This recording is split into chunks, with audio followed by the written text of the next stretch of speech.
Welcome to the Good Divorce Show. Not every divorce needs to end in disaster. It's time to see divorce in another perspective. Here to help with that is your host, Karen McNinney.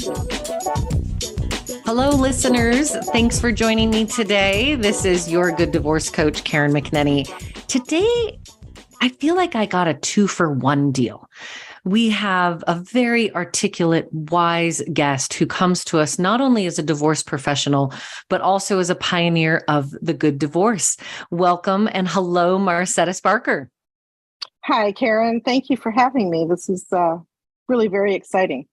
I am already excited to have you back on the show. I'm planning ahead because you have a really interesting professional profile in and around the divorce industry. I've invited you today to talk about your super unique journey of marriage and divorce and this family that has transcended lots of ups and downs. Would you just give our listeners, though, a little context of your professional background as it relates to the divorce industry? But the divorce, I became a CDFA, I think, and shortly after that, I got my real estate license, mortgage broker, and my CDC, which is where I think you and I met. And it's all of those things together that I'm now pooling in for this new launch of Your Divorce, which is a new business in Katy, Texas. Yeah. And just give us the essence of what Your Divorce and the vision for this new company is. Your Divorce, I'm designing it in such a way that it is, I guess you could consider it a one-stop shop divorce. We provide a holistic approach to couples. It's like an alternative to going to the attorney first. Yes, you can come to Your Divorce. You would meet with me first as a CDFA. I am a neutral party to both of them and want to help them get through all of their financials so that they can reach their agreement, their settlement peacefully. Well informed and with thought.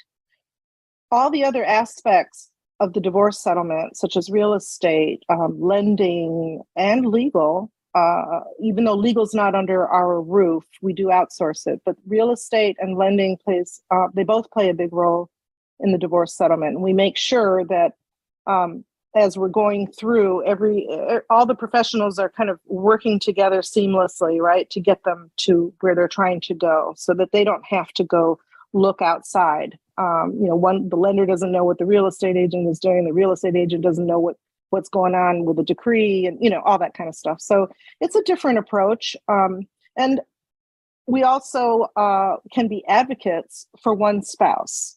And sometimes, people can't go through the more peaceful way, and they really need help. They need advocates, and so we can provide that too, and also be expert witnesses and things like that to help them. So. It sounds so interesting and so needed. Thank you. Yes, we will be having you back on the Good Divorce Show to talk about the journey that you're taking with your clients as you open up, and reminding everyone you've already been affiliated in this industry for a long time. This is just a new groundbreaking business plan. It is. Yes, That's exactly it. Yeah, we're very excited about it. Let's put a bookmark in the Your Divorce one-stop holistic approach and actually go back in time to your youth.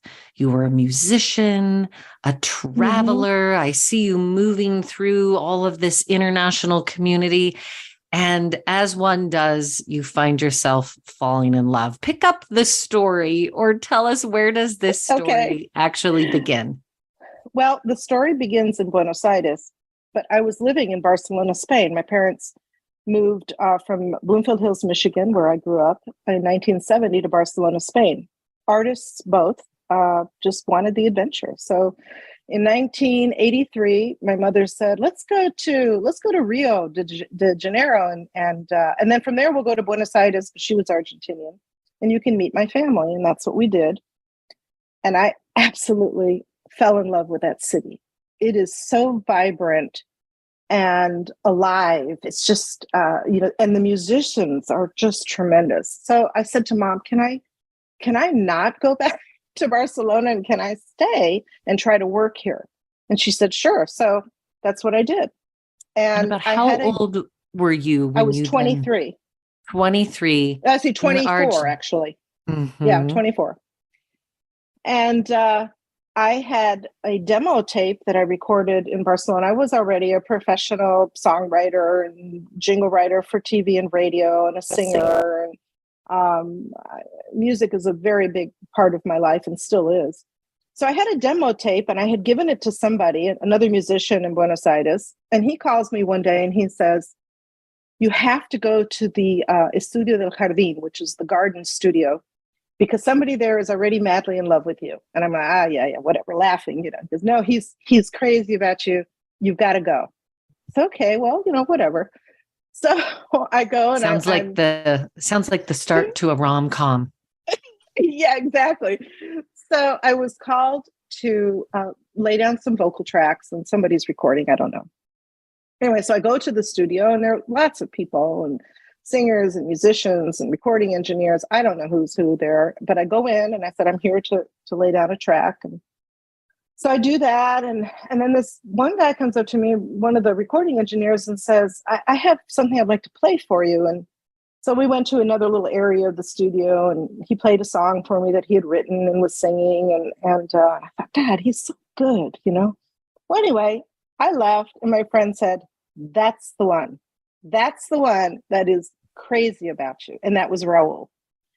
So Raul. that was Raul. And we met up a couple times later, I guess. And I'm trying to remember, a few days. And we never separated. We never really had any dating, so to speak. We dated under the same roof. We just could not separate from each other. We had a great musical connection, and oh my goodness, got along. Yeah, so it was really lovely. So 3 years, this love story begins to unfold in Argentina. It does. Were there children that came? Not yet. Yes, our first child was born in Buenos Aires. That was in 1987. We decided that we wanted to form a family, and we discussed marriage. And having all different family members around the world, we couldn't get it coordinated. So we went after the child first. Let me put it that way. So choose your own adventure. Yeah, exactly. Well, fortunately, I had the insight once I was pregnant, to go to the U.S. Embassy. And I explained the situation. I said, well, we would like to get married, but I would like to give my U.S. citizenship to our child.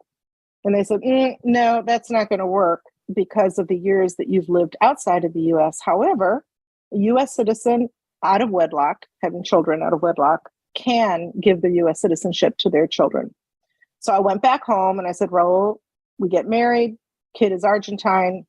We don't get married, kid is a U.S. citizen. He goes, that's a no-brainer. We don't get married. I said, perfect. Wow. Let's have our children first.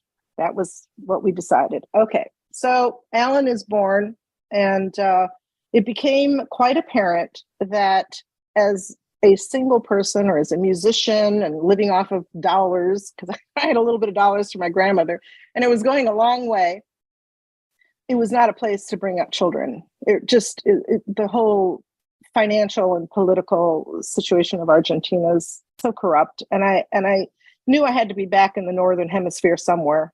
And my parents living in Barcelona said, come back to Barcelona, and you'll go from there. We'll see how that goes. So Raul, who had told me when we met, I just want you to know, I will never leave Argentina.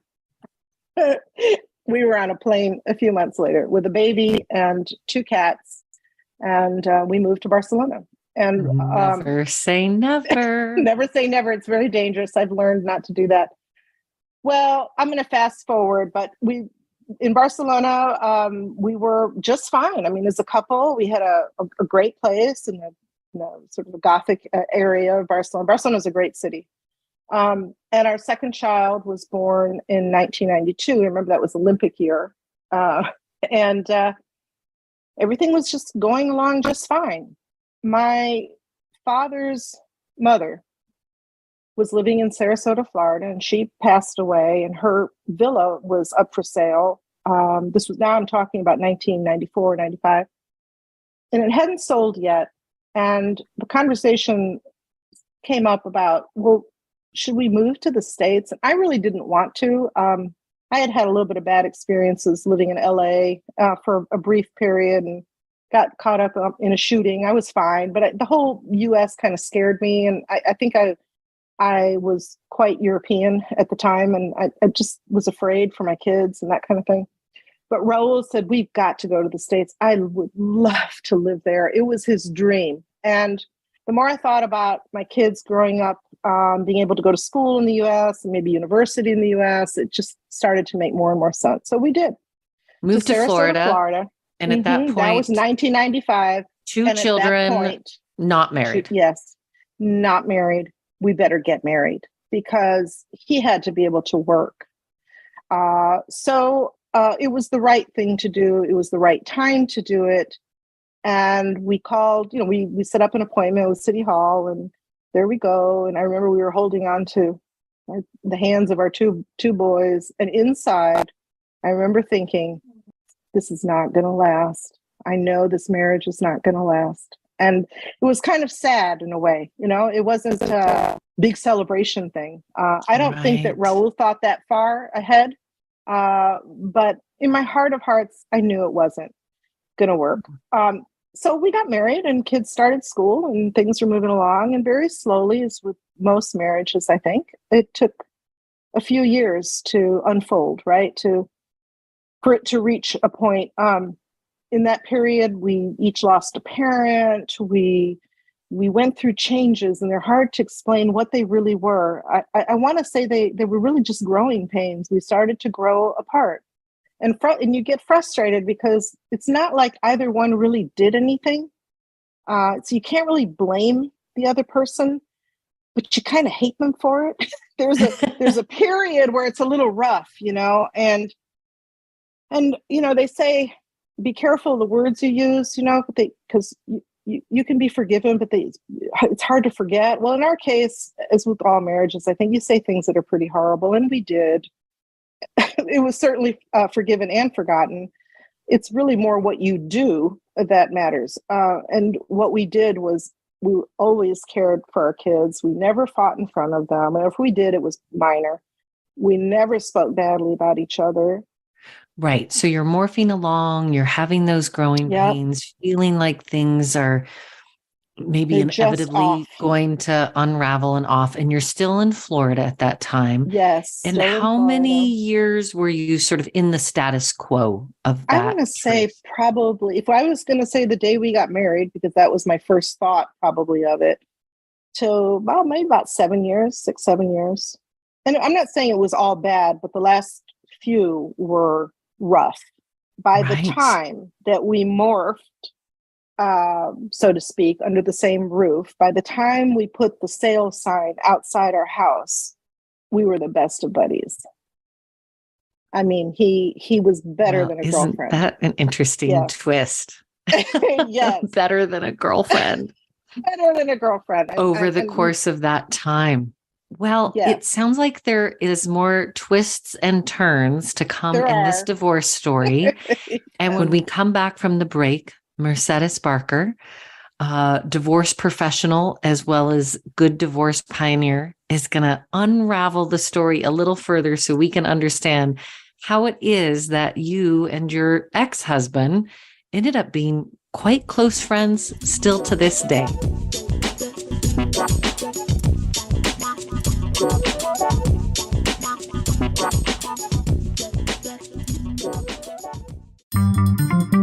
Voice America is on LinkedIn. Connect with us today. Before you call the lawyer, call the Good Divorce Coach. Give your family the gift of working with a certified divorce coach, a co-parenting specialist, and a mediator. Karen McNinney has the knowledge and skills to guide you through the full divorce journey, before, during, and after. It's one thing to get divorced, it's another to be divorced. The Good Divorce Coach will teach you and your partner how to be divorced with less drama, less destruction, and less debt. Visit thegooddivorcecoach.com to get in touch with Karen. Have you become a member yet? Sign up now to become a member of Voice America. It's always free and easy. Plus, you get to take advantage of some great member benefits. Get unlimited access to millions of hours of on-demand content across all of our channels. Keep track of your favorite episodes, shows, and hosts in your own customizable library. Find out what shows you might be interested in based on your favorites. Plus, you get insider access with our newsletter. Membership gives you more. Sign up at voiceamerica.com and click register at the top right. Tune in to the Voice America Variety channel on the Voice America Talk Radio Network. Voice America Variety broadcasts a diverse array of topics, reaching a global community. Our experts come from all walks of life, and the topics they discuss are everything from current events, arts and entertainment, leadership, parenting, relationships, self-improvement, career advice, and a variety of other topics. Check us out today. You're sure to find something of interest. Voice America Variety. Talk on today's hot topics. Streaming live. The leader in Internet talk radio. VoiceAmerica.com.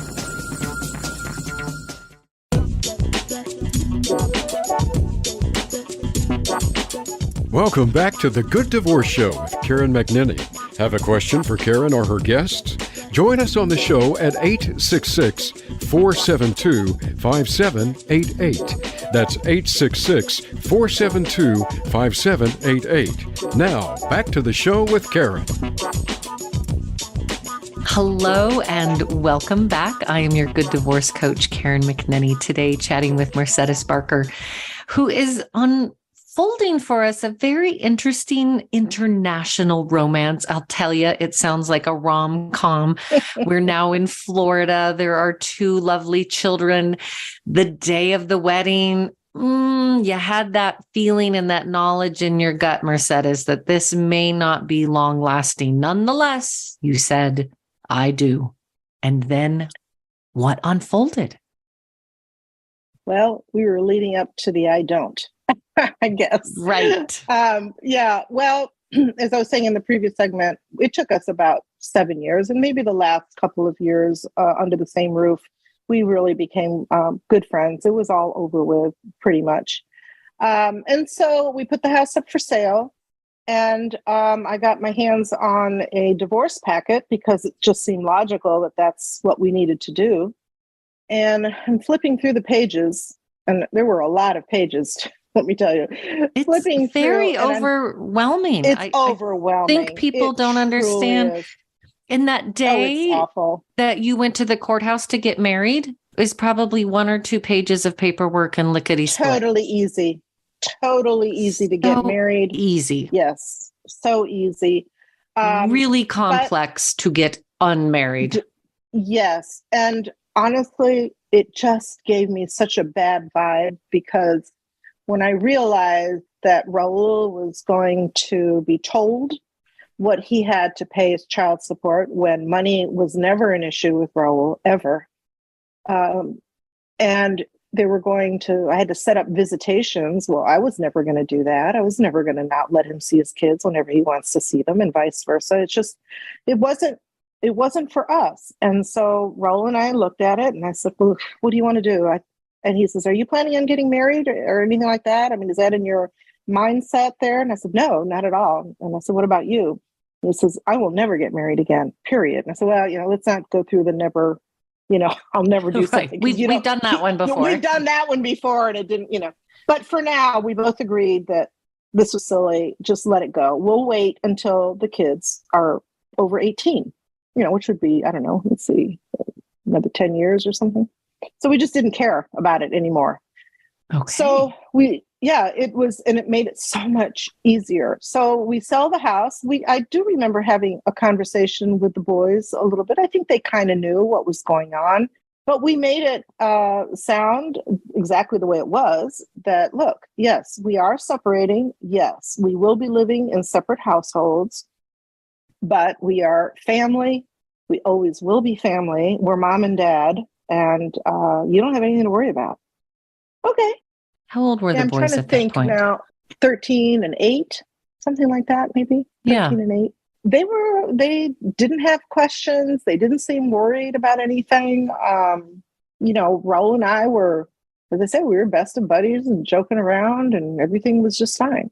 And when I say joking around, I want to be clear, because somebody asked me this once before. Did you really morph into siblings? I absolutely promise you, Karen, we were in that area as dead could be. Wow. No monkey business of any kind. We were truly family, and that was it. So then the question came, okay, where are we moving to? So well, let's get an apartment. And then Rose says, do we want to get an apartment where the two doors are right next to each other? The two. And I go, no, maybe that's a little too close. So we found 2 apartment complexes that had a tennis court between them. So I rented in one of them and he rented in the other. And the boys we liked it because the boys could just, all they had to do was cross the tennis court to go back and forth. I'm going to ask a couple clarifying questions, because I think Sure. this is a fascinating arrangement, and I can almost hear the voices of our listeners. First of all, challenging, well, if you were getting along so well and you wanted to raise your kids in close proximity, why did you even separate? How you knew that this was the right choice for your family, to be one family living across 2 homes? Because there's an element, what's the difference between being friends and husband and wife? And the difference is there's a romantic part, right? There's a loving, there's a sexual, there's all of that in marriage that was dead for us. And right. we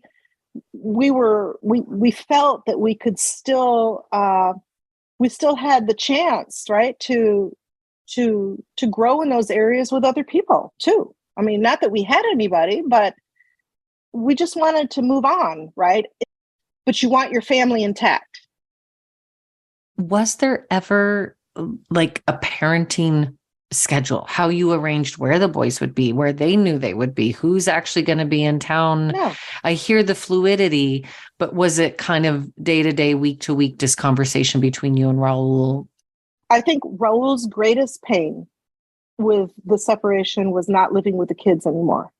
Even though he was just, down the pathway there, it's still, you're not there. You're not waking up with them, right? They're not in the same house all the time. So he had total free reign to come in and out of my apartment. He never slept there or anything, but to say, kids come home from school, dinner, he'd be there for dinner. No big deal. Or he would say, they're going to come over to my place, or we're going to go down to the clubhouse, or we're going to go swimming, or it was never an issue. It was day to day. We knew where they were. There was always a parent, and we just planned the way any couple would normally, or I would call him and say, we got Kentucky Fried. You want to come over, and eat with us? It was just normal stuff, right? No big deal. Did your sons have bedrooms in both apartments and belongings in both apartments, or was this more like a nesting? Yeah, model? No, they had their own rooms. Well, that's because Raul rented a smaller apartment. He had rented a 1-bedroom. So the boys, if they were going to sleep over there, which they didn't very often, they would be sleeping on the couch or whatever. No, they had their rooms with me. I had a 3-bedroom apartment. And so that was their permanent home, and Dad was across the tennis courts and always available, and often at your apartment. Absolutely. And I could count on him so much that I guess within the first year that we moved there, I met somebody in Midland, Texas. He was a pilot, and he had a private chartering company. So I started flying back and forth, and just having a lot of fun. And Raul loved it because the arrangement was, when I'm visiting in Midland, you can stay at my apartment with the kids. Oh, he loved that, because that was his opportunity to be with them, right? To wake up with them, to, just be the dad. it was kind of interesting arrangement for a little while. And then I was offered a position at Wachovia Securities in Midland. And I really started to think seriously about a move, and thinking that was the best thing. And I'm glad I did it, because it was the best thing to do. But the story was, one of my trips back to Sarasota, I said, we have to have a family meeting. And I sat down, I said, I got to move. We're going to move. And the boys said, we're moving where? I said, we're going to Midland. But for one brief second, I saw in Raul's face just horror, the thought that he was going to be left behind. And it didn't hit me. Yeah, it didn't hit me at the moment, because I had already figured this out in my head. He was coming, but I just hadn't said it yet, So, and he looked and says, well, I can't be without you guys. And I said, Raul, relax. We're all going to move, okay?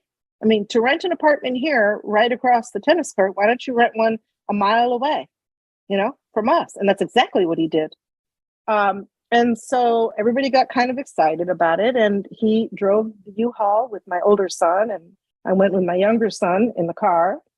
So anyway, so we get there, and I built a home, and that was done in like 6 months. And Raul rented an apartment literally less than a mile away.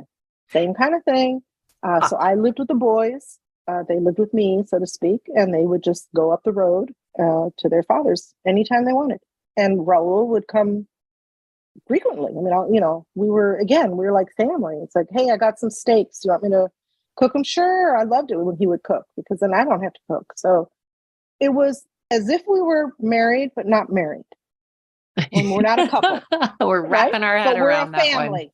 I know it. That's right. And we can transcend it. And this is what I love so much about your story, is that it does give us an imagination for what family can look like. And for people who might be choosing to stay stuck in a household that doesn't feed their soul or isn't healthy or vibrant, and that we can liberate our family in a new way. Absolutely. It's a wonderful thing. And Raul, at the time, he's my 3 a.m. phone call. I mean, if I ever needed anything, he's the one. Right. I mean, he has my best interest at heart. For you, it seems so clear. You were never going to leave Florida with the boys and sort of amputate their father from their life. Never. I would never even consider it. And as a divorce, why would I hurt all these people? Right. Why would you hurt all those people?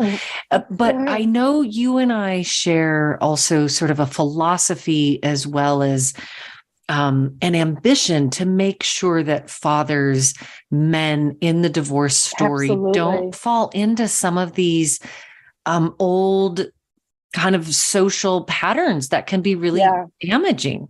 I'm very passionate about that, as a matter of fact, Karen. I think men are underserved. A lot of fathers are not, and that's a whole different, a whole different subject. But I feel very strongly about it. But I would never do that to my kids. I would never do that to Raul. It's not in my DNA to do that, and not in his either. In fact, all of our in-laws, nobody was affected. I mean, my mother-in-law adored me and still did to the day she died. Yes. If you were to ask my sons, how did you, and I asked that, as a matter of fact, not too long ago, how did you guys experience our separation? What went through your heads? And they kind of looked at me sort of, deer in headlights, and, well, it just didn't. And I go, what do you mean? So, well, because you guys were always together. We never really felt it. I mean, we knew, but we never felt it. And that alone just warms my heart, because that means more to us than anything in the world. Absolutely. That makes a mama's heart sing. Yeah. And that's what we want to amplify to our listeners, that divorce is not in its essence what damages children, their futures. It's adults behaving badly.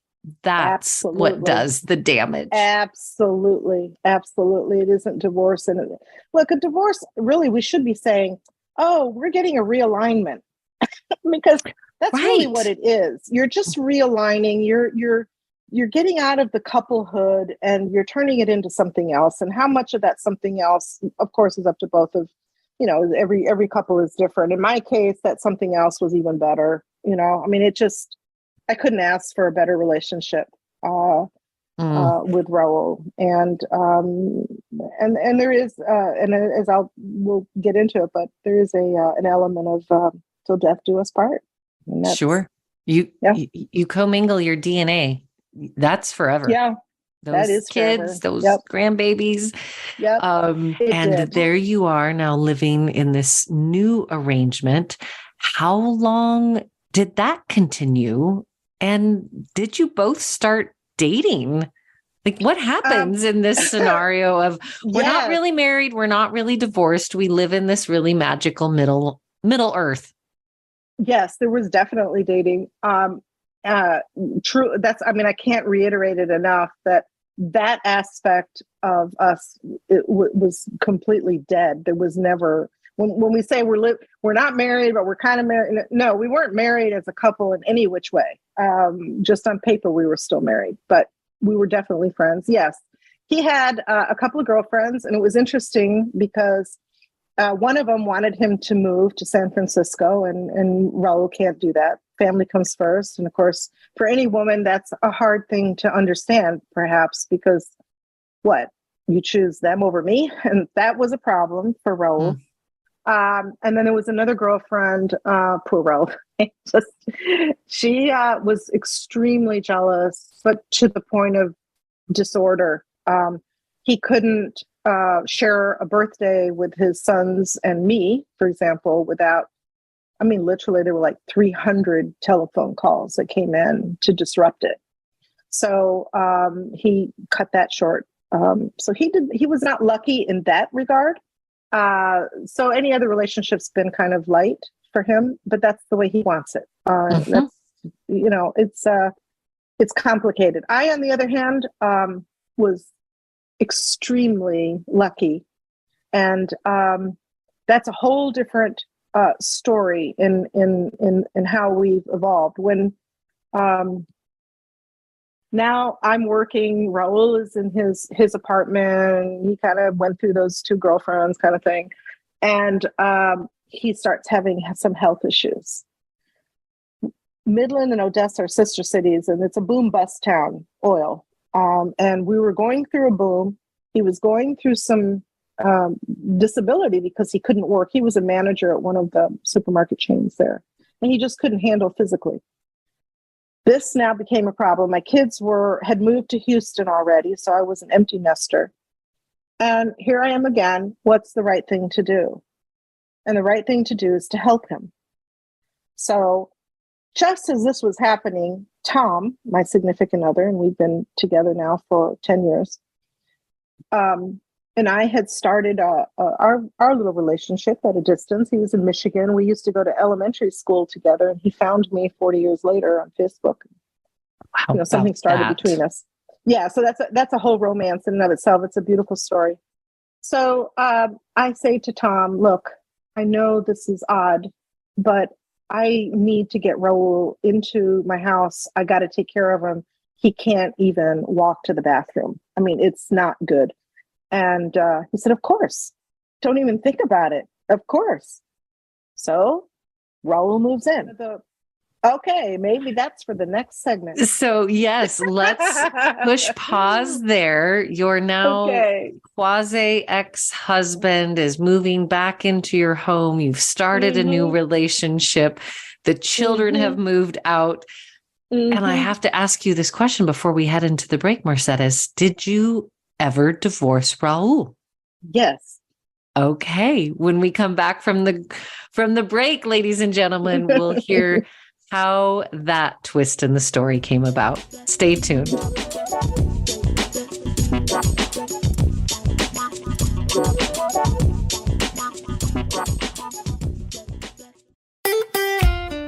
Follow Voice America at facebook.com/Voice America for juicy updates from your favorite radio shows and podcasts. Before you call the lawyer, call the Good Divorce Coach. Give your family the gift of working with a certified divorce coach, a co-parenting specialist, and a mediator.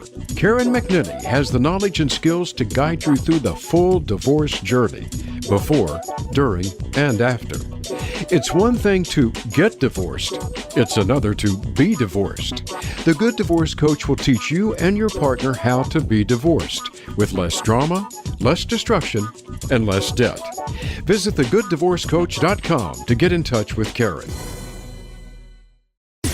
Voice America programs are now available on your favorite connected device, including Amazon, Alexa, and Google Home. Through streams with Apple Podcasts, TuneIn, and iHeartRadio, listening to your favorite show is as easy as saying the show name followed by the word podcast. Hey, Alexa, play Finding Your Frequency podcast. If that doesn't work, try adding on TuneIn or on iHeartRadio or on Apple Podcasts.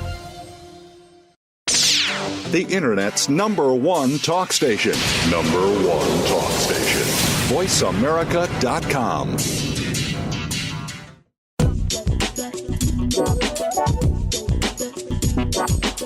Welcome back to the Good Divorce Show with Karen McNinney. Have a question for Karen or her guests? Join us on the show at 866-472-5788. That's 866-472-5788. Now, back to the show with Karen. Welcome back. We are twisting and turning with Marcellus Barker today on the Good Divorce Show as she unfolds an extraordinary story, not really of divorce, but actually of family. And there is a new man on the scene. And as I understand it, Tom actually was someone in your life from your childhood. He was still in Michigan where you grew up. He found you on Facebook. A romance begins. And as a musician, you decide, well, I'm going to write a song to this new love of mine, this love to Tom. Mm-hmm. And ironically, Raul was still involved in this courtship. How so? Yes, it's really a lot of fun. I honestly, I didn't remember him, but he sent me a message through Facebook and, hey, do you remember me? And I started thinking about it. I go, you're the one that used to carry around a guitar. And anyway, he was a musician. He majored in music. And so we started talking, that kind of thing. And slowly it kind of turned into, more romantic interest. And all this time, Raul is getting better at home, and he is following this story with me and totally behind me. He's loving every minute of this. To remind everyone, the two of you are still married and living together. Yes. And all the children have left. Yes. But we're very separated. Very separated. There's a legal marriage between you. And this siblinghood, this friendship, this now long 20 plus years relationship. So he's following my story, of course. And so one day I was sitting down at the keyboard. We have a little recording studio. I started to write this song for Tom. It's called Hey Tom. And one of the lovely connections that Raul and I have is in music. I don't have to explain anything to him. He knows what I'm looking for. He knows the sound, the style, the feel that I'm looking for. We've always had that connection. And so I wrote the song and I said, Raul, he goes, let me try putting a bass on that. Let me do some arranging. And so he spent hours, at the computer and recording. And so I did the keyboards, I did the vocals, and he did the rest. And we presented that to Tom. Tom was very moved. We all were. And it didn't take long for Tom to move to Texas. He spent a brief period in Katy, Texas, but then moved in with us. Now we're three. And to be clear, when you say my new beau Tom moved in with us, who is us? Raul and I, Raul was living in my house. He was getting over. He was pretty much okay by that time. So Tom moved in. And Tom, this is the other thing about these kinds of situations. The people that you bring into your life, they have to be just right. And Tom is just right. He is the perfect fit for a family like ours, because you have to be really sure of yourself, as a man and everything, that there's nothing weird going on. This is just a family, and everybody's caring for each other. And Raul had health issues, and he was kind enough to understand it. And when he met him, that was his best buddy. Oh my goodness. He always says, you're my brother from another mother. Oh, yeah. Was there a moment where you all thought about sort of changing things up, or that Raul might move out? Yes. How did that unfold? That was Raul. Raul came to me one morning and he said, Mercedes, I think I better find a place and move out. I mean, I'm a third wheel here, and it's not right. And I don't want to do, I feel for Tom, I don't want to disrupt anything. And I said, are you sure? Because I didn't see a problem, but I understood, right? The dynamic is a little odd. So I went to Tom and I explained. It didn't take but 2 seconds. He went down the hallway into Raul's room and he says, please don't leave. Please don't. And they were hugging. He says, I love you. I really do. I've grown to love you. You're a great guy, and you're my family. Please don't leave. And it was an emotional moment, Shortly after that, the whole kind of dynamic of the house took a bit of a change. His daughters, three daughters, Tom's daughters. Now these are Tom's daughters. Yeah. Anyway, his daughters came to live with us, and we were open arms about it. Raul played a very important role in that. He was like a third parent. A bit of a grandfather role, or crazy uncle role, if you like. I mean, the girls loved being with him, and he can be goofy and fun. But behind the scenes, he was a parent, and he would go to Tom or to me and say, "Hey, I heard about this," or "Be careful with the other," or she's going to a party, or I don't know, just whatever it is. Being a parent. This way, you could at least play man to man and not have to be just playing zones. The three parents. Yes. Exactly. Actually sounds kind of dreamy. Yeah, it kind of was. And it helped Tom a lot, because it was very emotionally taxing for him, the whole move of the girls. So having not just my support, but having Raul's support was a big deal. So they're tighter than ever. And in that whole period, Tom said, why don't you get your real estate license? Because Tom had his, and we'll be partners. Oh, and Raul said, are you sure you want to do that? He goes, absolutely. It's a no-brainer. And so that's what Raul did. And they've been partners ever since. And in fact, we have Gabriana Real Estate, and they're partners there with me and one other partner who's part of the RA, the brokerage firm. So we're 4 partners in Gabriana. And this is all part of your divorce vision as well. Correct. You all will be working together to support families to create a new paradigm. Yes. And both of them have very different stories to tell and experiences. And there probably isn't anything you couldn't tell either one that they would understand exactly what you're talking about, right? Because they've lived it. So it's kind of wonderful in that way. So fast forwarding a little bit, the girls we're kind of coming and going a little bit. One came, then left, and another one came. I don't know. We were down to 2. And in 2019, my son, my younger son, who has the 11-year-old child, told me that they were separating, with the mother of the child. And of course, it broke our hearts. But I was fully expecting that to happen one day, because they were kids having kids. They had a child very young. And, the odds of a marriage like that working for the rest of their lives is not likely. And my hope was that our example would spill over, and they would also know to do the right thing for that little girl. And boy, did they. They were phenomenal. They're phenomenal parents. And Annalie is my granddaughter. Annalie's mother is a daughter to me. I will love her forever. But it was still a tough time. And I thought, well, we're going to move to Katy. We decided to move. We bought a house that had 5 bedrooms. And we said, why don't you guys I'm meeting my 2 sons, come live with us. Now it's my two sons, Raul and Tom. Let's regroup. I think it will be better for my granddaughter because she'll have all of us and the dogs. We're a great distraction, and Annalie absolutely adores Tom. That's her other grandfather.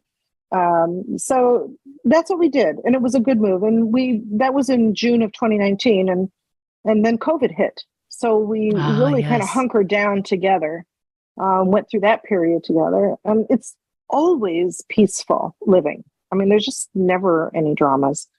We still had two daughters. Oh, go ahead. Well, sorry. I just got to say, Mercedes, to get us, I feel like I've been on pins and needles this entire episode. It is the Good Divorce Show. Has there ever been a divorce?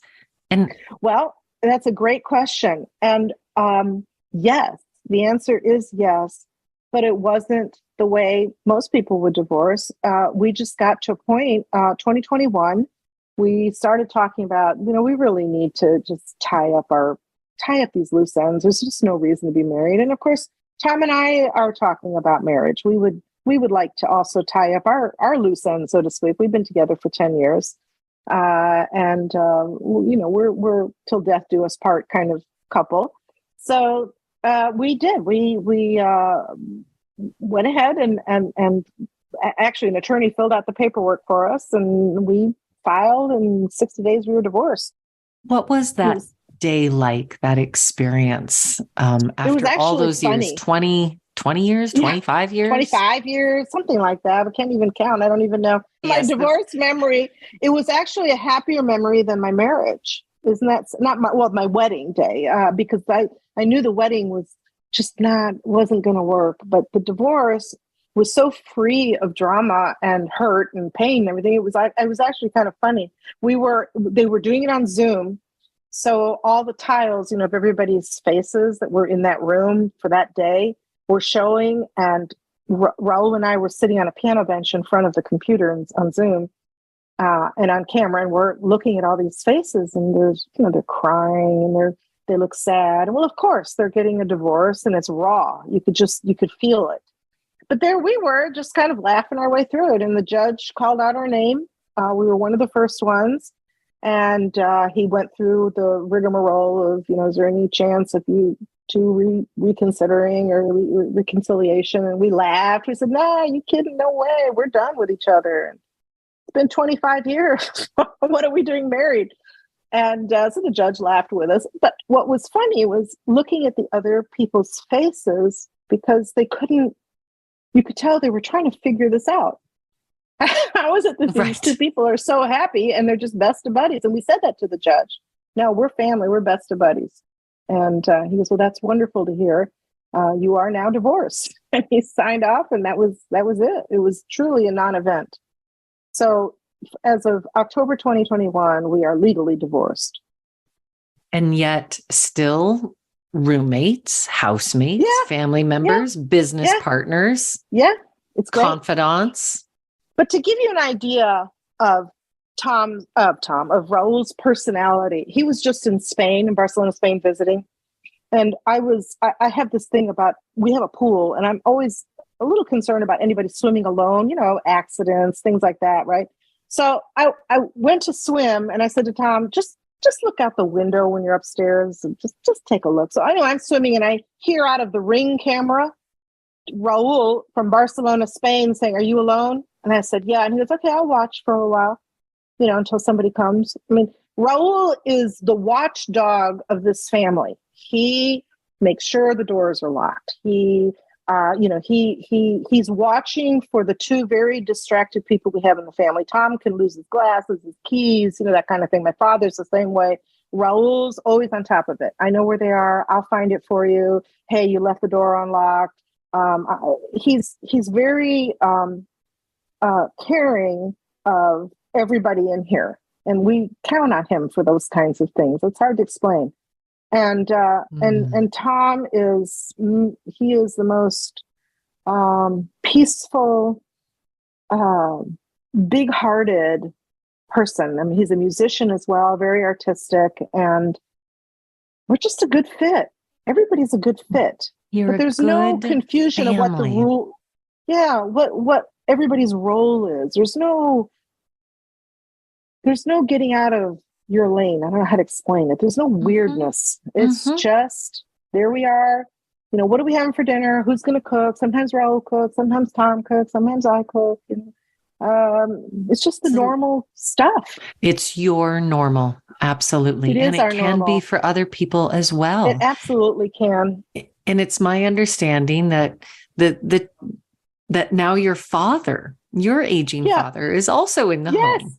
Yes, I have a very, thank God, knock on wood, very healthy 92-year-old father. I mean, he rows, he swims, his head's still together. He's just part of everything. You know, he adores Raul, he adores Tom, the boys, his great granddaughter, and everything is just good. I don't know how else to explain it. It's just, we have reached and evolved over the decades into this. And that, I think, is the greatest reward for making that effort to have a good divorce. Because it isn't just the divorce, it's everybody that is affected by your divorce. A bad divorce, it just spills over. Your kids are bound to repeat, you've broken your relationships with your in-laws, and sometimes it's inevitable. I know that. But I think most reasonable people, if they gave it just a little bit of thought, it just pays off. You're setting yourself up and your kids for healthy relationships, for a life of meaning and purpose. I can't tell you I would lie to you if I told you I thought of all those things when we were going through our separation. I didn't. But I'm so proud that we did do it that way. Yes. It just was a natural thing. And it does take a certain, there's got to be some integrity, and there has to be some love, right, for the other person to be able to do that. I think so often we forget that divorce actually comes from the wellspring of love. For most people out there, there was a love story. There was an active choice to marry, to bring children into the world. And as you stated when we started our conversation, sometimes there are growing pains and changes and shifts in the relationship that bring about a necessary ending, but there's no reason to flush the love on the way out. And flush everybody else with it. That's because right. they get hurt. Yeah. Oh, Mercedes, so much wisdom and a truly unique story. I'm so excited to have you back on the show to talk about how. Well, thank you so much. You've been leading couples in your work as a divorce professional, certainly your family as a model and inspiration of hope and how family can look, and that it indeed is time for us to liberate our stories of divorce. So impressed by your family. A reminder as we head out this week to all of our listeners, in the wake of this beautiful divorce story, remember, everything will be okay in the end. And if it's not okay, it's just not the end. Thanks for listening to today's episode of The Good Divorce Show. We hope today's episode has helped you find a kinder, more sensible, and less expensive path through the divorce journey. Until we talk again, have a beautiful week.